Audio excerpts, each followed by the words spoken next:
Kebatinan di kalangan pelajar kembali terjadi. Sekelompok pelajar sekolah menengah kejuruan di Ngawi, Jawa Timur terlibat pengeroyokan seorang pelajar SMP.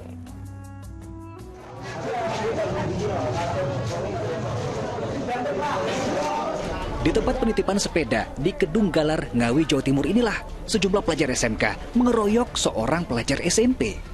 Ironisnya, lokasi berada tak jauh dari tempat korban bersekolah. Video yang tersebar luas di media sosial itu dibenarkan sang kepala dusun. Banyak yang nggak tahu karena itu kegiatan sekolah. Bahkan saya aja yang dekat aja nggak tahu. Justru paling-paling yang tahu teman-temannya itu. Tempatnya tertutup atau gimana? Ya sedikit tertutup karena itu tempat penitipan sepeda.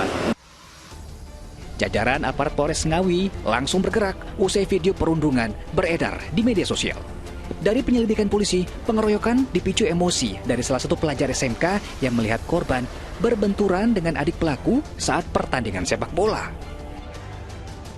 Upaya restoratif justice terhadap peristiwa ini sehingga kedua belah pihak telah berdamai, baik seorang korban tersebut bersama orang tuanya ataupun 5 yang diduga pelaku itu beserta dengan keluarganya, beserta guru dan perangkat desa.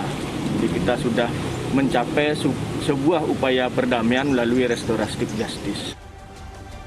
Menyusul tindak kekerasan itu, sejumlah pihak yang terlibat telah dipertemukan dan berujung damai. Apapun alasannya, perundungan tak bisa dibenarkan dan pelakunya diancam hukuman pidana. Dirgo Suyono melaporkan dari Ngawi, Jawa Timur.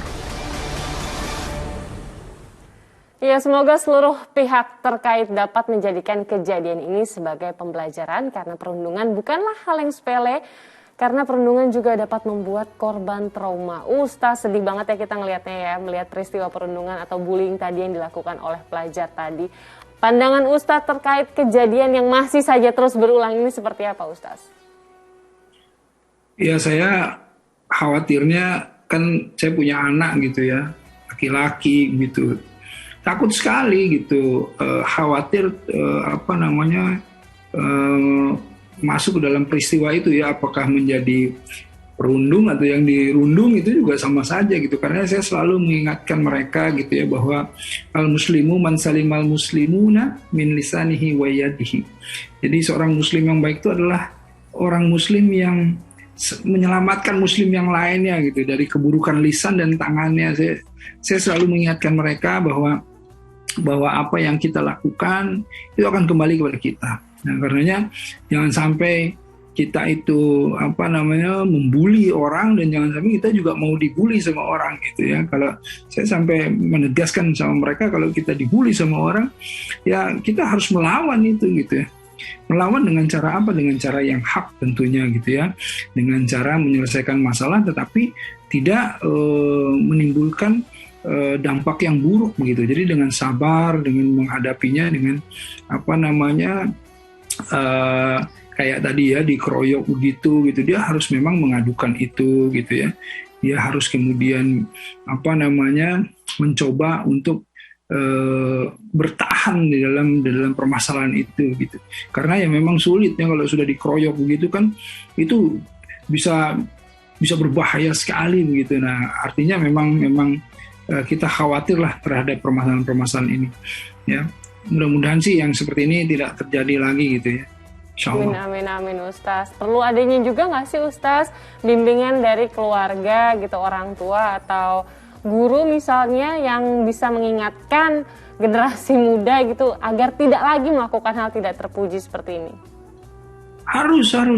Harus itu, dan kita kan sistemnya sudah melakukan itu ya, dengan misalnya tidak ada lagi penerimaan siswa baru dengan cara di posma zaman dulu ya. Itu kan ini sekarang sudah nggak ada kan gitu ya, palingan orientasi sekolah kan gitu sekarang itu ya. Kalau zaman dulu kan wah itu memang benar-benar dibully aja itu ya gitu ya, apalagi orang-orang yang yang memang sudah sudah populer gitu ya. Saya ingat tuh saya masuk sekolah itu sama senior itu sudah dilihat gitu, ini nih katanya ya. ya habis lah gitu. Tapi ya insya Allah gitu ya, tidak terjadi apa-apa yang tidak membuat sakit hati dan lain-lain gitu ya, alhamdulillah gitu, masih positif. Tapi kalau sudah sekarang tuh saya ngeri sekali gitu melihatnya. Jadi sistemnya harus diperbaiki di sekolah, di lingkungan juga, diberikan juga pemahaman oleh orang tua gitu ya. Insya Allah kalau dekat sama agama yang seperti itu kok nggak terjadi kok, saya lihat gitu ya. Tapi kalau yang jauh dari agama biasanya inilah yang sering terjadi. Nah, Ustaz, ngomongin soal terkait dengan agama, ada nggak sih Ustaz contoh gitu dari atau bagaimana sebenarnya dalam Islam itu yang bisa diajarkan kepada adik-adik kita gitu ya untuk memperlakukan sesama teman? Wah, kalau dalam Islam justru ya yang namanya sahabat itu kan mir'atu akhihi, jadi cermin. Ya, sahabat itu cermin dari kita. Jadi otomatis kita pasti akan mendahulukan teman kita, sahabat kita gitu. Apalagi Rasulullah menyatakan bahwa belum sempurna keimanan seseorang itu jika dia belum bisa mencintai ya saudaranya sebagaimana dia mencintai dirinya sendiri. Jadi kita pasti berlaku baik sama orang itu. Baik, itu mudah-mudahan ya generasi adik-adik kita tidak menjadi generasi yang hatinya keras dan gampang tersulut, tapi saling rangkul, saling maju bersama ya Ustadz. Amin, amin, amin.